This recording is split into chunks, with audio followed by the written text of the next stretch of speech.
So here we have a slightly used 2023 Land Rover Range Rover Sport. This one comes in the P360 SE trim level, Fuji white, and then we have the brown leather interior. Powertrain consists of a 3-liter twin turbocharged inline-6 engine, made it to an 8-speed automatic transmission. This one has a little under 44,000 miles on it.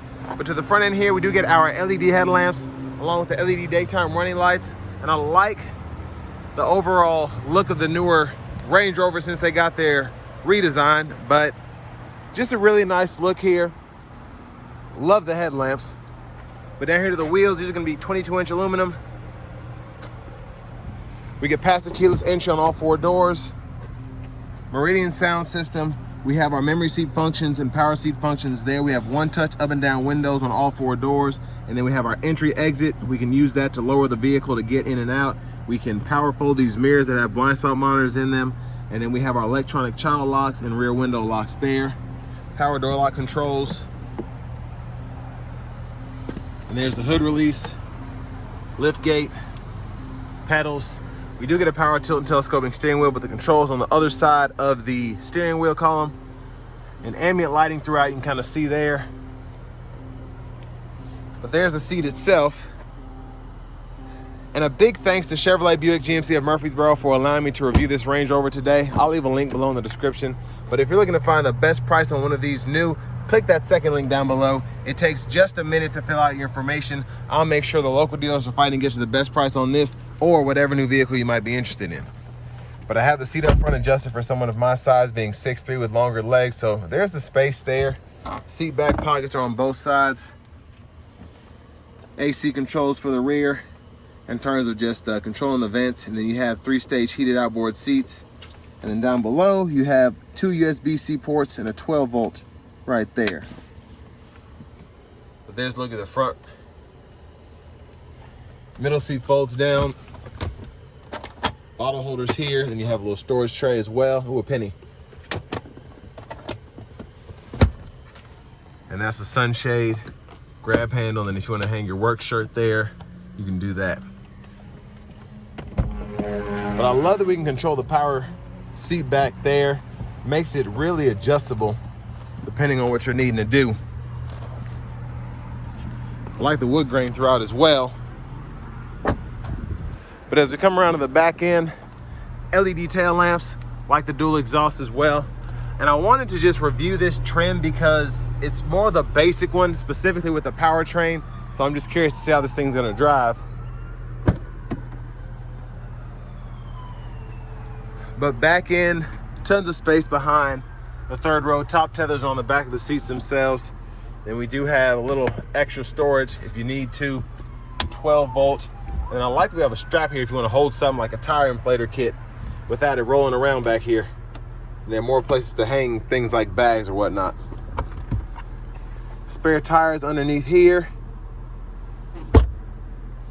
And then we can release the seats and then also raise or lower the suspension from the back too. Now where the seats are really far back, it's gonna be hard to kind of show what it looks like when it's folded flat.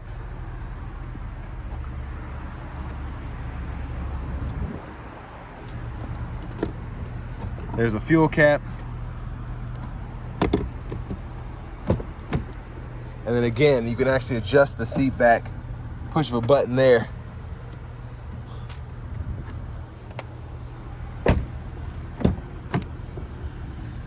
And then front passenger seat is here. Now I will say, whoever had this before, to have the kind of miles it has on it, seems to be in really good shape. And again, I love this interior. So there's a top cubby there, bottom with the owner's manuals and such, and again, the ambient lighting. And then you have a little run through with the USB-C right there, and again, more lighting there.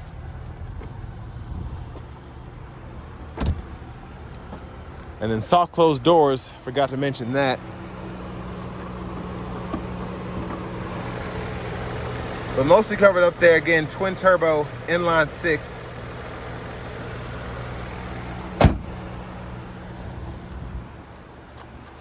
And then we'll just show off the blinkers really quickly.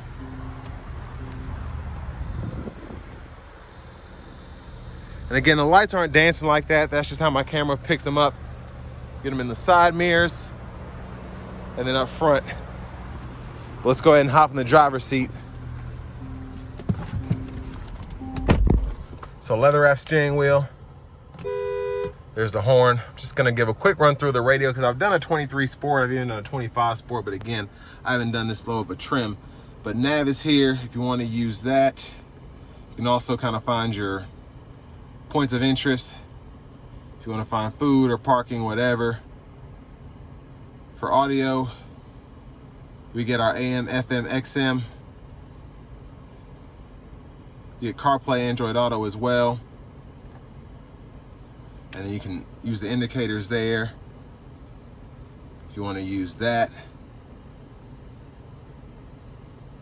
Auto brake hold, auto stop. And then again, all of your apps are right in here. So, but most of the important stuff, I like to go to the home page.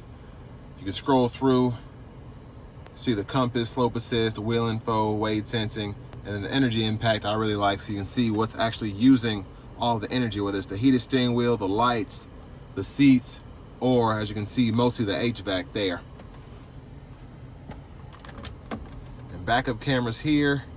You get the guidelines that follow you as you turn the steering wheel, bird's eye view too. And then your front camera is there, and you can kind of pick different views based on hitting the bird's eye view on the left there, which I really like. And down here right below the screen, wireless charging pad. And then if you want to use the AC without going through the screen, pull up here and you can control the fan speed, which is kind of weird, but once you get used to it, I kind of like it. And then you can also press to activate the heated cooled seats there. Same thing for both sides.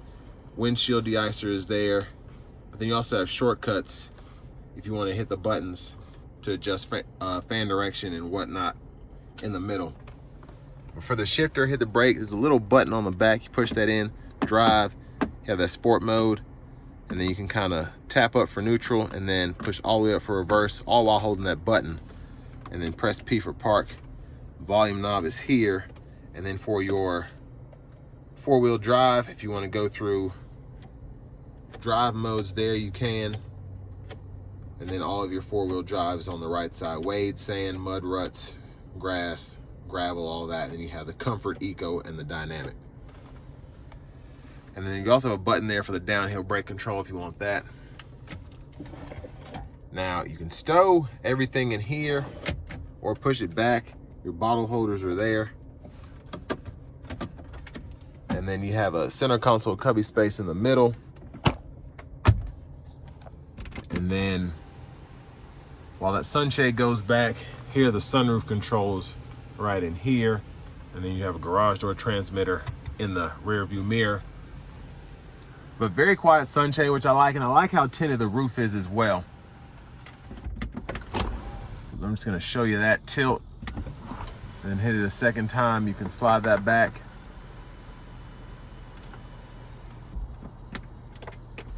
Just a little bit of a creak there, but it might just be where it's been sitting, I don't know. But there's the look at the back seat. And then vanity mirror here. Really like these lights. And then just a quick run through the steering wheel. Left side stock, blinkers. For the headlamp controls, you just kind of have to hold either direction there. And then you can see in that bottom left-hand corner, the kind of trip meter. You can go through all that by hitting this button, and it has a little eye up there to let you know that's what it is. And then you have your automatic wipers, one time off, auto, low, high. And then we can adjust the auto sensitivity here, and then our rear wiper there. And then push that in for the rear fluid, pull up for the front. You do get paddle shifters behind the steering wheel if you want to ever use those. And then you have shortcuts here for the gauge cluster in the middle, which I really like. Once you get used to it, it's kind of neat. You just hit that middle button and you can kind of use it as a check almost. And then you can use this to go back. And then as you use certain things, it kind of changes. So just depending on what you're trying to do. Voice recognition is there, volume, and then all of your cruise controls are over here, including the heated steering wheel. So you can turn that on or off, adjust the gap for the adaptive cruise, the lane keeping system, and you can set it there and adjust the speed. And then you also have a limiter as well if you want to make sure you don't go over a certain speed. And then push button start. Finally, here's the key fob. But now to what I'm most intrigued about. Let's go ahead and take this 2023 Range Rover Sport P360 out on the road for a test drive. So starting the test drive in this Range Rover Sport, right off the bat, as I pulled out of the parking lot there, I came to a stop with the auto stop on, and when I let off, I could tell the engine was cut off and I could tell that it was started back up, but I really couldn't hear it in terms of like the engine turning over. It just kind of was there. And that is very nice. I feel like that's why a lot of people don't like auto stop, is the abruptness of the engine cutting on or off, but that was pretty nice. Again, how it cut off, barely noticed, and then it just kind of came back to life with what seemed like minimal effort from the vehicle. But I want to test this out because this is the more basic trim. So I'm going to see how the dynamic mode is. And I'm going to put the sport mode on as well and try these paddle shifters out. It looks like I'll be able to give it a good pull from a stop here.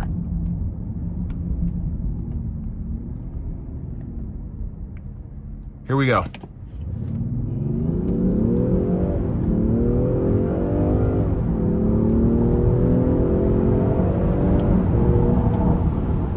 Yes, I mean that's quick, man. I'm impressed, honestly. And again, for it to be the more basic trim, I was expecting it to be less quick, but no, that was pretty good.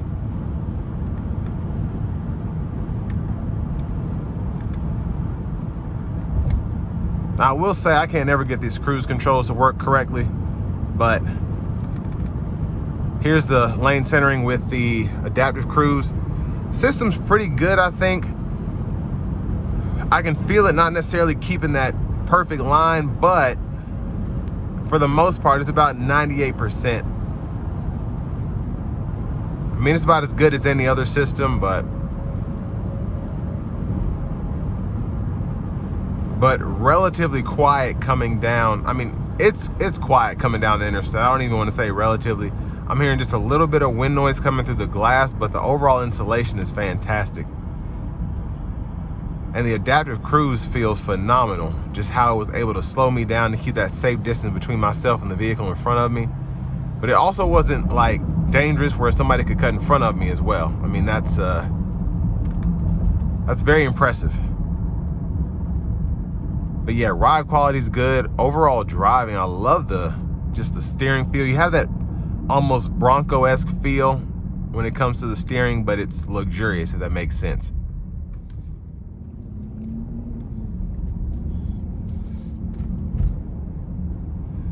Now, I do want to give one more thanks to Chevrolet Buick GMC of Murfreesboro for allowing me to review this Range Rover Sport today. But if you're looking to find the best price on one of these closer to home, click on the second link down below. It takes just a minute to fill out your information. I'll make sure the local dealers are fighting to get you the best price on this or whatever new vehicle you might be interested in.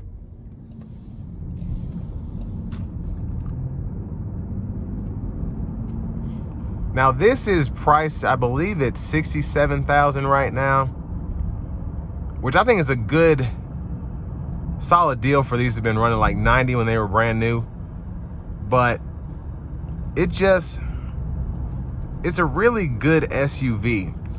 And kind of like BMW, where, you know, Range Rovers don't have the best reputation in terms of reliability. This Range Rover feels really good. And, you know, the inline sixes just have a bit more. Are they serious? The inline six just feels a bit more, again, reliable as opposed to those supercharged V8s, the just naturally aspirated V8s. The suspensions, I'm not necessarily sure of. I can't speak on that, but I'm not having any trouble out of this with it having 44,000 miles. Everything feels good, works correctly. So